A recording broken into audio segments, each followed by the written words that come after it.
My dear, आज के exam और हमारी जिम्मेदारियां। बहुत कम लोग हैं जो इस टॉपिक पे बात करते हैं, क्योंकि मैं ये चाहता हूँ कि हम मिल के अपनी इस नई जनरेशन को, जो भी एजुकेशनिस्ट हैं, जो भी पॉलिसी मेकर्स हैं, जो भी इस फील्ड के एक्सपर्ट हैं,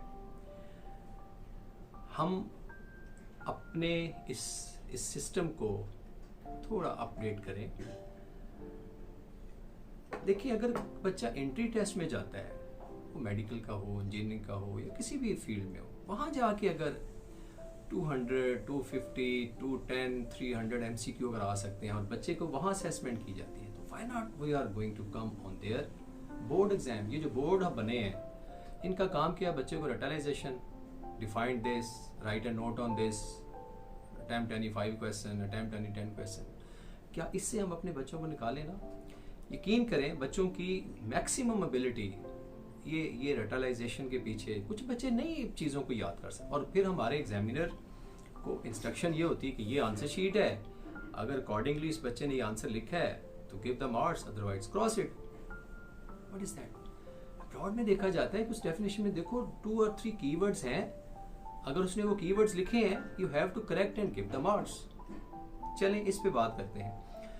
दूसरा, हमारा जो सिस्टम है एग्ज़ाम में जाने का और जो एग्जामिनेशन हॉल के माहौल के ऊपर जो बात होती है, बच्चों के अंदर प्रैक्टिकल स्किल ना होने के बराबर है। देखिए, कुछ अच्छे स्कूल प्रैक्टिकल करवाते भी हैं, लेकिन बच्चों के माइंड उस तरफ मोटिवेट क्यों नहीं होते, उसकी वजह मैं बताता हूँ। क्योंकि बच्चे जब एग्जाम में जाते हैं प्रैक्टिकल के लिए, तो वहाँ पे उनको वो फेलोज आगे बताते हैं कि यार कुछ भी नहीं है, वो नंबर लगा देते हैं, खुद ही सॉल्व करवाते हैं, लिखवा देते हैं। लेकिन कुछ ऐसे एग्जामिनर हैं जो आते हैं, कहते हैं चलें परफॉर्म करें, फिर वहाँ जाके हो जी एग्जामिनर बहुत सख्त आ गया था, बड़ा मसला हो गया था, पेरेंट्स भी टेंशन में, बच्चे की ग्रेडिंग ख़राब हो गई है, बच्चे का पोजीशन ख़राब हो गई and so on.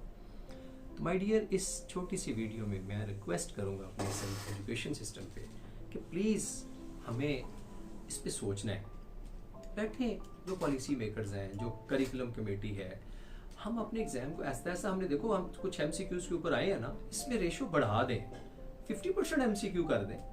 Doesn't matter, पूरी बुक बच्चा गो थ्रू करेगा तो MCQ चैप्टर के अंदर से दें, कंसेप्चुअल दें, ताकि बच्चा उस बुक को थारोली स्टडी करे, टीचर्स भी थारोली उस चैप्टर को, उस पूरे उस जो भी उस टॉपिक से रिलेटेड है, उसको पूरी डिटेल से डिफरेंट कंसल्ट करके बुक्स को उसको डिटेल से बताएं।